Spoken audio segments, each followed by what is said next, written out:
दोस्तों आज की इस वीडियो में हम बात करेंगे पंजाबी म्यूजिक इंडस्ट्री के मशहूर सिंगर और राइटर सिद्धू मूसेवाला के बारे में। और वीडियो के लास्ट में हम ये भी जानेंगे कि आखिर क्यों सिद्धू मूसेवाले को भरे गांव के बीच में गोलियों से मार दिया गया था। दोस्तों कहानी की शुरुआत होती है 11 जून 1993 से, जब मानसा डिस्ट्रिक्ट के मूसा गांव में सुखदीप सिंह सिद्धू का जन्म हुआ था। और बचपन से ही सिद्धू मूसेवाले को गाने का बहुत ज्यादा शौक था। अपने स्कूल के किसी भी फेस्टिवल में वह परफॉर्म किया करते थे। बचपन से ही सिद्धू के गांव वाले उसे काफी सपोर्ट करते थे, जिसके चलते आगे चलकर सिद्धू ने अपने नाम के आगे अपने गाँव का नाम भी लगाया था। और अपने कॉलेज तक आते आते सिंगिंग में सिद्धू को काफी ज्यादा कॉन्फिडेंस आ गया था। गाँव से स्कूलिंग पूरी करने के बाद सिद्धू ने गुरु नानक देव इंजीनियरिंग कॉलेज में भी एडमिशन लिया। और कॉलेज टाइम पर ही वह चाहते थे कि म्यूजिक इंडस्ट्री में अपनी एंट्री कर सकें। But the problem is that कि वह सिंगिंग तो अच्छी कर लेते थे, लेकिन उनकी राइटिंग स्किल्स बहुत पुअर थी और ना ही उनके पास कोई खुद का गाना था। कई बार सिद्धू ने काफी राइटर्स को अप्रोच भी किया, लेकिन या तो वह काफी हाई चार्ज करते थे या झूठ बोलकर बात टाल देते थे। एक दिन तो सिद्धू भरी बारिश में एक राइटर के पास पहुंचे। एक्चुअली उस राइटर ने खुद मजाक में सिद्धू को अपने घर बुलवा लिया था। और जब सिद्धू उनके गांव में पहुंचे तो उस राइटर ने सिद्धू से मिलने से मना कर दिया था। इस इंसिडेंट के बाद सिद्धू ने सोचा कि वह किसी भी राइटर को अप्रोच नहीं करेंगे और अपने खुद के गाने लिखेंगे। जिसके बाद उनका सबसे पहले गाना आया लाइसेंस, जिसको आवाज दी पंजाबी सिंगर निंजा ने।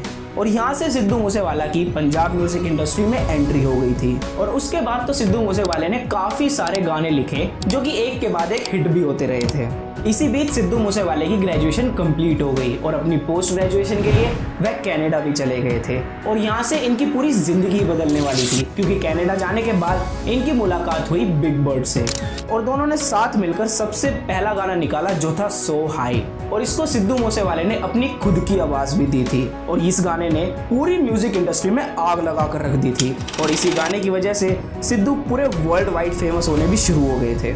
जिसके बाद सिद्धू मूसेवाला एक से एक सुपरहिट गाने निकालता रहा और कामयाबी की तरफ अपने कदम बढ़ाता रहा।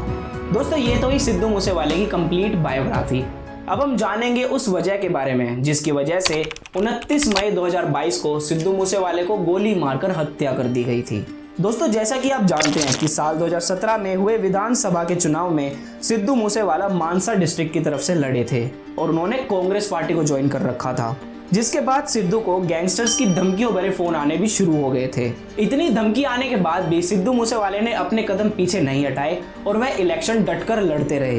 लेकिन अनफॉर्चुनेटली वह इस इलेक्शन में हार भी गए थे। लेकिन उनकी हार के बाद भी गैंगस्टर के धमकी भरे नोट और उनके फोन आने बंद नहीं हुए थे। जिसके बाद सिद्धू मूसेवाले को एक हाई सिक्योरिटी भी प्रोवाइड करी गई थी। लेकिन अनफॉर्चुनेटली 28 मई 2022 उस दिन पंजाब गवर्नमेंट ने उनकी सिक्योरिटी 9 की क्वांटिटी से हटाकर सिर्फ 2 की रख दी थी। और अगले ही दिन जब सिद्धू मूसेवाला अपने 2 दोस्तों के साथ अपनी गाड़ी से कहीं जा रहे थे तो 2 लोग बाइक से आए और उनके ऊपर गोलियां दागनी शुरू कर दी। सिद्धू मूसेवाले को 4 से 6 गोलियां लगी और उनके दोस्तों को काफी सीरियस इंजरी भी आई है। गांव के लोकल लोगों ने जब सिद्धू मूसेवाले को हॉस्पिटल में दर्ज कराया तो कुछ समय बाद ही सिद्धू मूसेवाले की डेथ हो गई थी, जो कि हम सब सिद्धू मूसेवाला के डाई हार्ट फैंस के लिए एक बहुत बड़ी शॉकिंग न्यूज है। तो दोस्तों ये था पंजाबी लेजेंडरी सिंगर सिद्धू मूसेवाले का सैड एंड। लेकिन इनके गाने हमेशा ही सिद्धू मूसेवाले के एरा को हमारे दिलों में जिंदा रखेंगे।